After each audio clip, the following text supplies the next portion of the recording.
ETV ভারতে আপনাদের সকলকে স্বাগত। আপনাদের সঙ্গে আমি নবনীতা। আর আজ এই মুহূর্তে আমাদের সঙ্গে কে? আকৃতি কাক্কর, যার গানে মোহিত হয়ে যায় মানুষ, বাঙালি থেকে আপামর বাঙালি থেকে ভিন্ন ভাষাভাষীর মানুষজন। আকৃতি, ইটিভি ভারতে স্বাগত। কেমন আছো? खूबी भालो, थैंक यू सो मच यहाँ पर मुझसे बात करने के लिए एंड हैविंग मी हियर। একদম, আমি তো আরো বেশি খুশি তোমার থেকে। তো এরাও মানুষে গান গাওয়া, শুধু এরাও মানুষ তো নয়, তোমার একটা লং জার্নি উইথ মিউজিক। হ্যাঁ, তো এই মুহূর্তে কি চলছে আর এরাও মানুষে কাজ করার কিরকম অভিজ্ঞতা সবটা মিলিয়ে?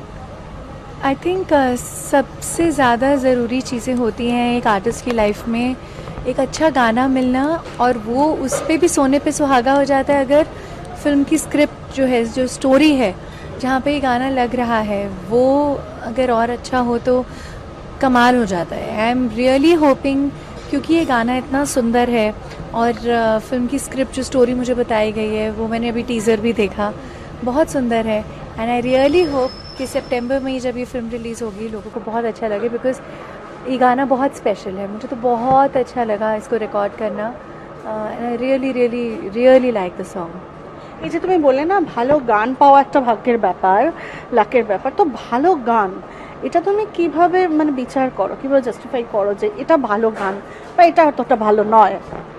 I don't think genre specific होता है, वो एक डांस सॉन्ग भी हमको अच्छा लग सकता है, एक absolutely sad heartbreak song भी, कुछ भी हो जॉनर वाइज, बट आपको छूना चाहिए। सो वो ये गाना मुझे छू गया। It made me feel like a lot of emotions. So I think मेरे लिए भालो गान का कॉन्सेप्ट वही है जो मुझे बस छू जाए। তো আকৃতি, নিজের কেরিয়ার, সাফল্য নাকি মানুষের ভালোবাসা নাকি কোনো পুরস্কার, কোনটা তোমার কাছে বেশি ইম্পর্ট্যান্ট, বেশি গুরুত্ব পায়? প্রাইজ নাকি লাভ? आई फील लाइक प्यार मिलना चाहिए, बाकी सारी चीज़ें मिले नहीं मिले, शेल्फ पे मैं प्यार रख के उतना क्या करूँगी। जो फीलिंग मुझे होगी अगर मैं स्टेज पे जाऊँ या कहीं जाऊँ और लोग मुझे मेरे म्यूज़िक की वजह से स्माइल करके मिलें, या उन्हें वो मुझे पता चले सोशल मीडिया के ज़रिए कि यू नो वो मुझे बहुत प्यार करते हैं, आशीर्वाद देते हैं, मेरे लिए वो ज़्यादा इम्पोर्टेंट है।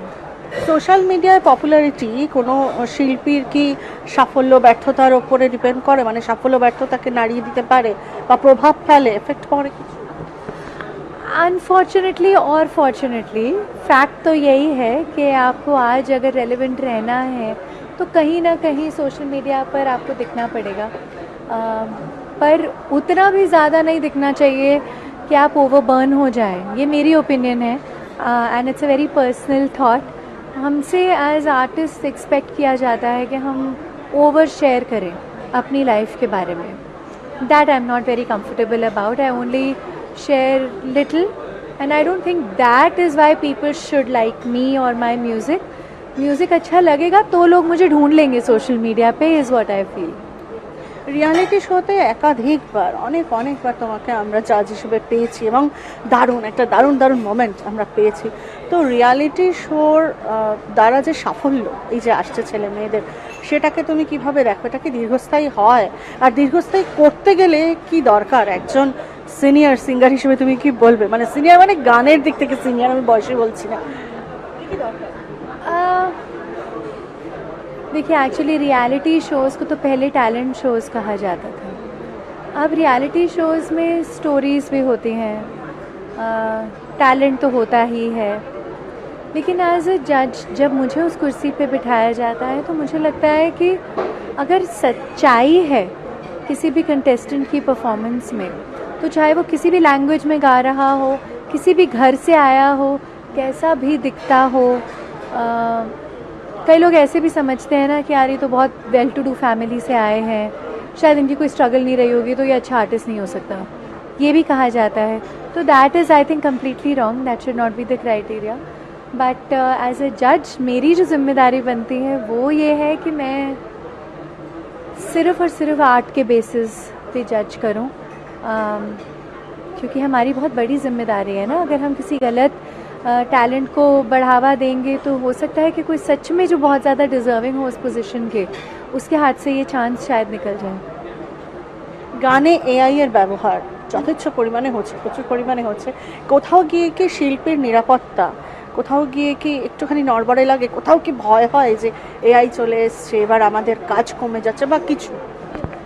एआई है और काफ़ी टाइम से है और अब और ज़्यादा बढ़ता जा रहा है इन्फ्लुएंस उसका म्यूज़िक में, but there are lot of people who are using AI to get themselves inspired to make better music using technology via AI to make their songs sound better. But if you are telling prompts, you're putting in an app and saying ऐसा गाना बना दो, उसमें ऐसा voice होना चाहिए, ऐसा composition होना चाहिए, रोमांटिक गाना होना चाहिए, ऐसे भी ऐप्स हैं जो आपको इंस्टेंटली गाना बना के दे देंगे. मुझे एक्चुअली रिसेंटली एक ऐसा गाना ऑफ़र हुआ था और मैं जब स्टूडियो गई तो मैंने सोचा कि मैं गाऊँ या मैं नहीं गाऊँ, बिकॉज ये मैं सुन के समझ गई थी कि ये AI जनरेटेड सॉन्ग है and that I am not going to support it because the composer has not composed it.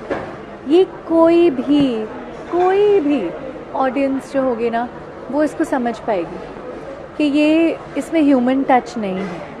And fact ये है कि जब भी आप वो गाने सुनेंगे और एक ऑर्गेनिकली प्रोड्यूस्ड गाना सुनेंगे, ऑर्गेनिकली क्रिएटेड गाना सुनेंगे, आपको डिफरेंस सुनाई देगा because human to human connection से बड़ी कोई चीज़ दुनिया में नहीं है. So computers have come, AI has come, it can support us and there is no harm in using the support of AI, but they can never replace the emotion, the sentiment, the texture, the realness of an actual human voice. Flaws of a human voice, even flaws are beautiful.